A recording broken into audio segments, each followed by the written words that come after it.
जय हिंद साथियों, आपका स्वागत है 7 स्टार फौजी यूट्यूब चैनल पे। तो हमारे भाई जो आप लोगों के लिए काफ़ी अच्छे अच्छे वीडियोस बनाते हैं, तो आज हम इनके साथ जुड़े हैं। तो भाई आज का हमारा टॉपिक क्या रहने वाला है? सर अपना रहेगा आज का कि देखो सबसे ज्यादा इनका मोस्ट इम्पोर्टेंट जो क्वेश्चन था वो था कि एक तो एक्सटेंशन के बारे में।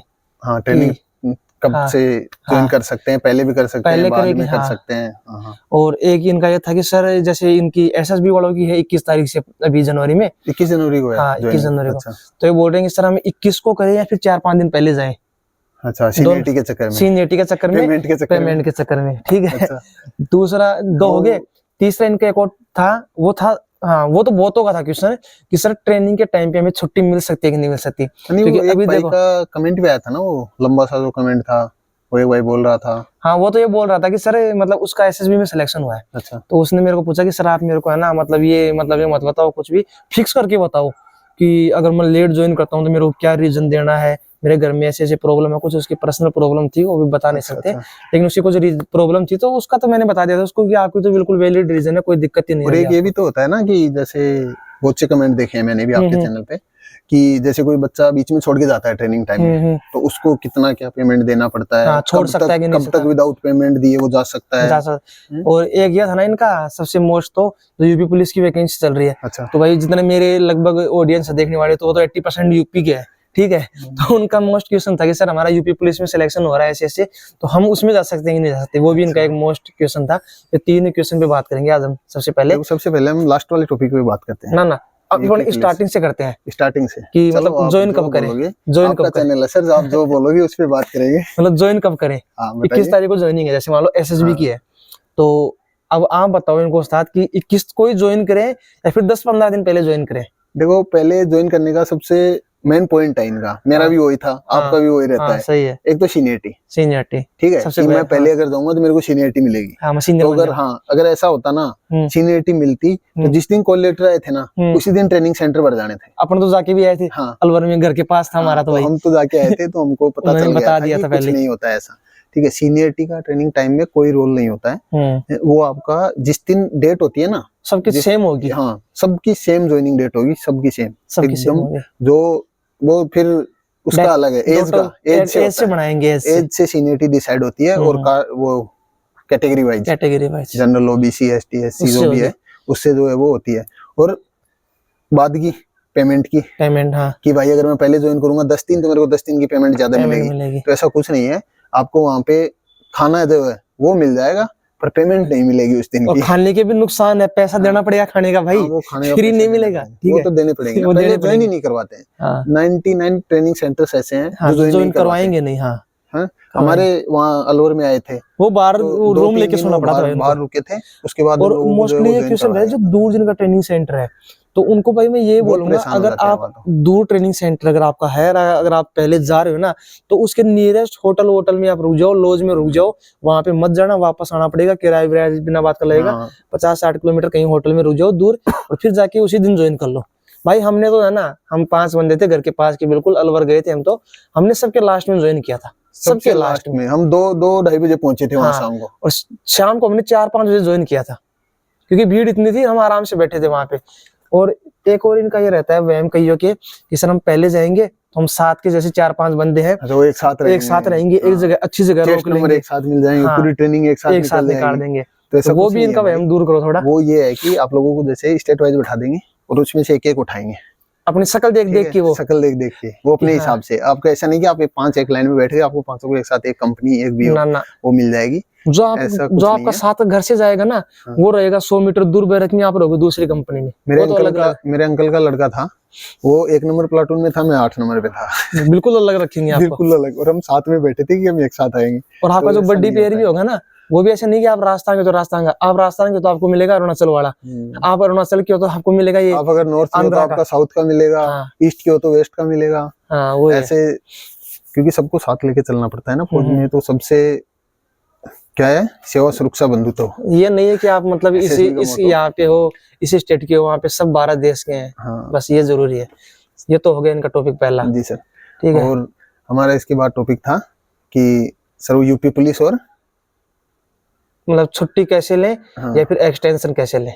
अच्छा, तो एक्सटेंशन के बारे में बात करो पहले। एक्सटेंशन का तो यही है कि अगर आपको देखो मेजर प्रॉब्लम है ना, कोई भी वैलिड रीजन अगर आपको वैलिड रीजन कोई भी है आपके पास, तो आप लोग उसके लिए आप एक्सटेंशन ले सकते हो। एक्सटेंशन के लिए आप लोग अगर इन्फॉर्म करना चाहते हो अपने ट्रेनिंग सेंटर में या फिर आपकी जो यूनिट दी जाती है जैसे, तो उसमें अगर आप इन्फॉर्म कर सकते हो। इनको ये बताओ कि जो ये मतलब इनको जो इनके जोइनिंग लेटर में लिखा है कि स्ट्रेंथ यूनिट, तो स्ट्रेंथ यूनिट का मतलब नहीं समझ रहे। वो उसका मतलब ये है कि ट्रेनिंग के बाद आपको उस यूनिट में जाना है, ट्रेनिंग के बाद वो यूनिट आपको मिल जाएगी। तो आप या तो यूनिट में इन्फॉर्म कर दो या ट्रेनिंग सेंटर में इन्फॉर्म कर दो। और अगर आप इन्फॉर्म नहीं कर पाते हो तो भी कोई दिक्कत नहीं है, आप एक्सटेंशन ले सकते हो। आपको जब लेटर जाए तो वो लेटर आपको अगर पहले वाला मिलता है तो ठीक है, आपको 2-3 महीने बाद दूसरा लेटर भी आ जाता है कि आपने जो 3 लेटर जाते हैं, तो आप वो लेटर बाद फिर आप लेके आ सकते हो। आपके पास जो भी लास्ट लेटर आया हुआ हो ना, वो लेटर आके आप ज्वाइन कर सकते हो। आप लोगों को रीजन पूछा जाएगा तो आपको जो वैलिड रीजन है, जो आपकी जिस वजह से आप लोग ज्वाइन नहीं कर पाए, वो आप उनको बता के आराम से ज्वाइन कर सकते हो। इसमें कोई प्रॉब्लम नहीं, कोई पनिशमेंट वाली बात भी नहीं है, कोई पनिशमेंट वाली बात नहीं होती है। क्योंकि देखो ऐसा नहीं होता है कि आप अगर जॉब लग गए हो तो आप लोगों को उसी टाइम पे जब गवर्नमेंट बोले तब जाओ, आपके घर भी होता है, सब कुछ देखना पड़ता है। उसमें ये भी हो सकता है ना, अगर आप जे के का डर रहता तो आप ये भी बोल सकते हो कि सर मैं किसी और चीज की तैयारी कर रहा था, मेरा इसमें आने का बिल्कुल भी मन नहीं था, तो सर मैं ज्वाइन नहीं किया, लेकिन मेरी घर की परिस्थिति ऐसी थी या फिर मतलब मेरे घर वालों ने मेरे को बोला कि भाई ज्वाइन कर ले। ये भी आप कर सकते हो, आपका अगर ऐसा कुछ है तो। अगर आप देखो वो आपके ऊपर डिपेंड है कि आपका क्या प्रॉब्लम है, क्या रीजन है। लेकिन सबसे पहले तो आप रीजन नहीं, जो अपना रीजन है वही करो। रीजन जो दोगे वो अच्छा रहेगा तो आपके लिए ठीक रहेगा। नहीं तो फिर करवा लेते हैं, नहीं तो फिर कमांडेंट थोड़े वो होते हैं ना, तो उसमें थोड़ा बहुत वो हो सकता है कि आप लोगों को क्यों नहीं ज्वाइन किया, ये किया वो किया, वो कर सकते हैं। या तो आप लोगों को अगर ट्रेनिंग स्टार्ट नहीं हुआ होगा तो उसी ट्रेनिंग में शामिल कर लिया जाएगा, उसी बैच में हो जाएगा, या फिर आप लोगों को अगले बैच नेक्स्ट कंसर्न यूनिट भेज दिया जाएगा। ठीक है। और सर आगे अब है कि बताइए, छुट्टी वाला बताओ कि छुट्टी का देखो, छुट्टी का सेम यही है, रीजन हो आपके पास, जैसे आपकी बहन की शादी हो, मैंने ये बताया इनको, हाँ घर में माता पिता बीमार हो ज्यादा, ठीक है, तो उसमें अगर आपके दादा दादी बीमार है तो वो देखो सीरियस हैं अगर, है ना, तब आप लोगों को 1-2 दिन मिल सकता है। बाकी उसमें वो भी डिपेंड करता है अफसर के ऊपर कि आपके अफसर कैसे हैं वहाँ पे, वो डिपार्टमेंट के ऊपर डिपेंड करता है। डिपेंडेंट में तो जो डिपेंडेंट में आपकी फैमिली, आपकी फौज में फैमिली उसी को मानते हैं, आपके माँ बाप, आपके बीवी बच्चे, इसके अलावा आपकी कोई फैमिली नहीं है। बच्चे, और अगर आपका भाई 18 साल से नीचे है भाई बहन, तो वो आपके डिपेंडेंट में आएंगे, बाकी और कोई आपका डिपेंडेंट में नहीं आता। आप बोलो सर मेरे ताऊ का लड़का है तो भाई उसको फैमिली नहीं मानती है फौज। देखो फौज के बाद में, ट्रेनिंग के बाद में आप जा सकते हो, उसकी कोई दिक्कत नहीं है, पर ट्रेनिंग टाइम में आप लोगों की छुट्टी इतनी नहीं होती है कि आप लोगों को बार बार छुट्टी मिले, तो वो चीज आप थोड़ा ध्यान में रखना। मैं ये बोल रहा था कि जैसे मान लो ये बोल रहे हैं कि सर हमारा मेडिकल है, अच्छा, तो हमारा मेडिकल है, फिर हमारी कोई एग्जाम है, तो हम ये बोले उनको कि सर जैसे हमारा मेडिकल है, हमारी एग्जाम है, हमें छुट्टी चाहिए, तो देखो वो मिल सकती है या नहीं मिल सकती? एनओसी लेनी पड़ेगी उसके लिए। ट्रेनिंग टाइम पे एनओसी मिल जाती है? हाँ मिल जाती है। ट्रेनिंग टाइम पे अगर आपका कोई ऐसा आपने फॉर्म अप्लाई कर रखा है ना, तो आप ट्रेनिंग में जाते ही उसकी एनओसी अप्लाई कर देना। आपके डॉक्यूमेंटेशन होते रहेंगे, उससे पहले आप जाते ही एनओसी भर देना। एनओसी आने में लगभग 1 महीना तो लग जाता है ना? 2-2.5 महीने, 2 से 2.5 महीने। ट्रेनिंग टाइम में ज्यादा टाइम लगता है, तो भाई जाते ही अप्लाई कर देना एनओसी के लिए। तो मैंने ये बोला था एनओसी अगर आपने ले ली तो कोई नहीं रोकेगा। एनओसी है ना, तो फिर तो कोई नहीं रोकता है, फिर आप जब भी आपका वो हो तो आप उसको एग्जामिन करने जा सकते हो। दूसरी बात ये कि सर जैसे मान लो ये बोल रहे थे कि सर हमारा जैसे मान लो किसी में सिलेक्शन हो गया जी, ठीक है, तो जैसे मान लो अगर ग्रेड पे लेवल अगर सेम है तो हम जा सकते हैं नहीं जा सकते, या अगर ज्यादा पे लेवल है तो जा सकते हैं नहीं जा सकते, पैसा किस में देना पड़ेगा किस में नहीं देना पड़ेगा? नहीं, आपका अगर दूसरी जॉब में सिलेक्शन हुआ है और आप जाना चाहते हो तो आप जा सकते हो। हाँ जा सकते हैं, आपको कोई नहीं रोकेगा, ठीक है, आप अपना एप्लीकेशन दो और आप जा सकते हो। ट्रेनिंग टाइम में भी जा सकते हो, ट्रेनिंग के बाद भी जा सकते हो, इन सर्विस आप कभी भी जा सकते हो, ठीक है। बट उसके लिए कुछ कंडीशन होती है। अगर आपने वही एनओसी वाली बात है कि अगर आपके पास एनओसी है ना उस चीज की, तब तो आपको 1 रुपया नहीं भरना पड़ेगा उसमें, सेम पे लेवल होने पे भी, सेम पे लेवल पे भी, अच्छा है ना। अगर डाउन है ना, तब आपको भरना पड़ेगा, है ना। सेम पे लेवल पे भी आपको कुछ नहीं भरना पड़ेगा। अगर आपका अपर पे लेवल है तब तो कोई दिक्कत ही नहीं है, तो फिर कोई समस्या नहीं। अगर आपने एनओसी नहीं ले रखी है तो आपका चाहे कितना ही अपर लेवल हो, आपको पैसे भर के जाने पड़ेंगे। अपर लेवल में भी जाने पड़ेंगे अगर आपके पास एनओसी नहीं है तो। अच्छा, तो जैसे आपने डिपार्टमेंट से उसकी कोई परमिशन नहीं ली है, आपने अपने लेवल में किया है, हाँ, तो आपको उसको पैसे भर के जाने पड़ेंगे। अगर आपने एनओसी ले रखी है, सब कुछ है ना अगर आपका, तो डिपार्टमेंट आपको सम्मानित भी करेगा सबके सामने। जो कमांडेंट सर जो होंगे वो आपको बिल्कुल सम्मानित करेंगे, अच्छे से आपको भेजा जाएगा वहां से, फिर कोई पैसा वैसा कुछ वो दिक्कत भी नहीं आएगी आपके। तो सबसे मेन ये है कि एनओसी तो आपको लेनी पड़ेगी। और एक ये बताओ इनको कि इनका बहुत क्वेश्चन रहता है कि सर जैसे मान लो हमारा किसी भी चीज में सिलेक्शन होता है, जैसे यूपी पुलिस का है सबसे मेन इंपॉर्टेंट, तो यूपी पुलिस, ठीक है। तो वो लोग बोल रहे हैं कि सर हमारा सिलेक्शन हो जाता है, हम इसमें पास है, लेकिन हम सर इसमें भी ज्वाइन करना चाहते हैं। तो जैसे मान लो अगर 1 महीना हमने ट्रेनिंग कर ली तो हम पैसे दे के जाएंगे, कितने पैसे दे सकते हैं? फिर हमने 4-5 महीने कर ली तो कितने दे सकते हैं? देखो इसका कोई फिक्स तो नहीं है, वो तो डिपार्टमेंट जो वहाँ के अकाउंट्स जो डिसाइड करते हैं वो होता है। लेकिन हमने जो देखा है ना, जो मोटा हाँ ये हुआ है कि हमारे ट्रेनिंग में भी कुछ लोग गए थे ऐसे, तो उनका लगभग सेम सा ये था कि अगर उनकी पे आ गई थी ना, जिसकी पे आ गई थी, पे बन गई थी पहली पे, एक फर्स्ट पे है ना, उसके बाद जो गए हैं वो सारे पेमेंट देके गए हैं।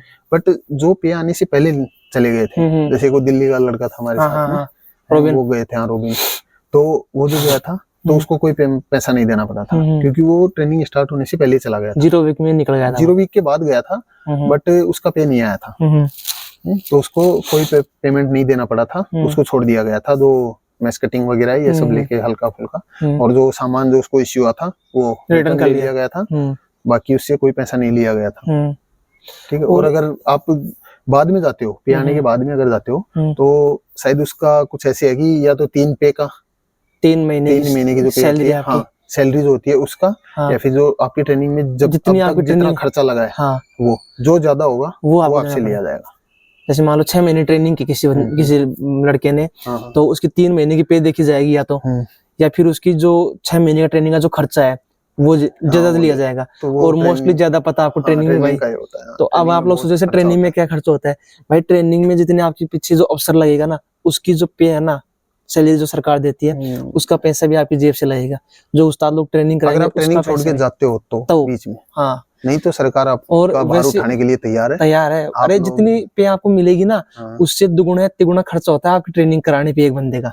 रियलिटी तो ये है, क्योंकि अपने ट्रेनिंग करते हैं तो अपने पीछे बहुत चीज होती है। ट्रेनिंग सेंटर में कोई भी चीज चल रही है, जैसे कोई भी ऑफिस चल रहा हो, कुछ भी चल रहा हो, तो आप लोगों के पीछे चल रहा है, क्योंकि आप लोग वहाँ ट्रेनिंग कर रहे हो, इसीलिए वो सारी चीजें वहाँ पे है। तो वो ऑफिस चल रही है, उसका भी खर्चा फिर लगता है भाई, ठीक है। तो वो ऐसा नहीं कि आपके लिए मतलब ये बोल रहे हैं कि आपकी वजह से हो रहा है, ऐसा कुछ नहीं, लेकिन ये है कि अगर आप जाते हो तो वो आपका से लिया जाएगा, अदरवाइज तो भाई आप बल के सदस्य हो तो उसमें कुछ नहीं होता है। यही मैं बस मैन। तो छुट्टी का हो गया, आपका ज्वाइनिंग डेट का हो गया। ज्वाइनिंग डेट का एक और देखो, मैं आपको ये बोलूंगा भाई, ज्वाइनिंग भाई पहले करने से कोई मतलब नहीं है, बाद में आप जाओगे पछताओगे। फैमिली के साथ जितना टाइम हो सके ना, अभी फैमिली के साथ मैं बोल रहा हूँ, जॉब लगने के बाद तुम्हें जितना मजा नहीं आएगा ना, उतना मजा अब आएगा। सिलेक्शन हो गया, पूरे अच्छे से मजे ले रहे हो, पैसे की कोई कमी नहीं है, घर वाले कुछ नहीं बोल रहे, रात को आओ दिन को आओ, जहां मर्जी घूमो फिरो, सब कुछ करो। कितने टाइम के लिए गए थे घर पे? अभी आउट पास गए थे हम तो वैसे ही ठीक है, 4 घंटे के लिए भाई, दिल्ली से, ठीक है, घर पे। तो आउट पास फौज में मिलता है, वो अलग अलग प्रोसेस होती है। जैसे CISF में तो क्या होता है, आप ड्यूटी करो फिर अपना फैमिली के साथ जा सकते हो। और SSB इनमें क्या होता है कि आउट पास मिलता है, उसकी प्रोसेस ये होती है कि जो अगर आप पास के हो तो वहां पे पूरी कागजी कार्रवाई होती है, ठीक है, उसके ऊपर होता है वो। तो और अगर कोई चीज नहीं हो गया, बाकी कमेंट सेक्शन खाली है, जो आप लोगों को अच्छा लगे, जो सवाल आपका हो आप वहाँ पे दागो। और एक ये बताओ इनको कि ट्रेनिंग के बाद अगर इनको कभी छुट्टी चाहिए होती है, कभी भी तो मिल जाएगी, मिल जाती है, वो मिल जाती है। ट्रेनिंग के बाद आप लोगों को कोई प्रॉब्लम नहीं है, फिर आप डिपार्टमेंट में आ जाते हो, डिपार्टमेंट आपका अच्छे से ध्यान रखता है। एक इनका ये था एक इनका ये था कि जैसे मान लो सर हम ट्रेनिंग के बाद है ना, जैसे हमारे घर के पास ज्वाइनिंग आती है, जैसे मान लो घर के पास का मतलब 100-200 किलोमीटर, ठीक है। फौज में तो ये पास ही होता है, 500 किलोमीटर तक भी, 500 किलोमीटर तक पास ही होता है। जैसे हमारा घर 500 किलोमीटर हम सोचते हैं बिल्कुल पास में। तो इनका ये था कि सर जैसे मान लो इतने पास में अगर हम हैं तो हम चाहते हैं कि हमारी छुट्टी हम जब मर्जी करें, 2 दिन 5 दिन 10 दिन जाने की कोशिश करें। उसकी क्या प्रोसेस है? नहीं देखो, वो चीज अगर आपके वहाँ पे स्ट्रेंथ है ना, तो वो चीज पॉसिबल हो जाती है। तब आपको 2 दिन 5 दिन 1 दिन 1.5 दिन जितने दिन आप चाहोगे उतने दिन की छुट्टी मिल जाती है। दूसरी वो चीज अब जो अपना जो सर होते हैं वहाँ के कमांडेंट सर, उन पे भी डिपेंड करती है या नहीं करती है? नहीं वो तो देखो, वो सबका अपना अपना होता है। बाकी ये है कि छुट्टी मिल जाती है, जितनी मर्जी करो उतनी मिल जाती है। मिल जाती है घर से अगर पास में 2 दिन 5 दिन, लेकिन वैसे मोस्टली ये होता है कि जितना मतलब, लेकिन कोई काटना नहीं चाहता ना 2 दिन 5 दिन जाने आने में टाइम। हाँ, वो पहले जब हम ट्रेनिंग में होते हैं ना, तब सोचते हैं कि यार काट लेते हैं। फिर आदमी परेशान हो जाता है 2 दिन, 1 दिन जाने का 1 दिन आने का। आप फिर 4 दिन की छुट्टी लेके जाओगे, 2 दिन चले गए आपके। कोई नहीं काटना चाहता, सब छुट्टियां जो है वो बल्क में लेना चाहते हैं कि एक साथ ली और अपना घर पे अच्छे से रहे और वापस आके अपना काम। तो इनके जो 3 टॉपिक थे आगे तीनों क्लियर हो चुके हैं, छुट्टी वाला भी, एक्सटेंशन का भी हो चुका है, और एक और कौन था, ज्वाइन कब करना चाहिए। तो ज्वाइन का एक बार फिर मैं ये बोलूंगा भाई अभी रुको आराम से, आज मजे लो, 7 तारीख को। बाइक मत चलाना, बाइक तो सबसे दूर, बाइक से दूर रहो बस, बाइक से दूर रहो और नशे पत्ते से दूर रहो भाई। नशे पत्ते में बाइक भी गिरती है, वैसे बाइक भी नहीं गिरती है, ठीक है। हाँ, कोई दूसरा या की गिरा दे तो बात अलग है। और अभी मजे करो आराम से, जब तक ट्रेनिंग होती है ना तब तक बढ़िया खाओ पियो। और ये बोलूंगा जो मतलब कई बार सोचते हो ना आपकी यार अभी एक्सरसाइज करके जाएं या रनिंग करके जाएं, अगर मन है तो करो, यानी वहां जाके सब कर लोगे, अभी आराम से मजे करो। जीरो भी किस लिए होता है, जीरो भी किस लिए होता है, कोई दिक्कत नहीं। आप लोगों को उस ट्रेनिंग टाइम में डालने के लिए वो सब आपका जो है वो 0 वीक में वही सब कराया जाता है। तो चलिए सर फिर ठीक है, मिलते हैं नेक्स्ट वीडियो में। हाँ ठीक है, अगर जो भी आपको डाउट है भी कुछ भी कमेंट बॉक्स में कमेंट कर देना, उसका आपको रिप्लाई मिल जाएगा। ठीक है दोस्तों, जय हिंद जय भारत। नेक्स्ट वीडियो में मिलते हैं। वीडियो अगर अच्छा लगा तो चैनल को लाइक और सब्सक्राइब कर देना, ठीक है। जी सर, नेक्स्ट वीडियो में मिलते हैं।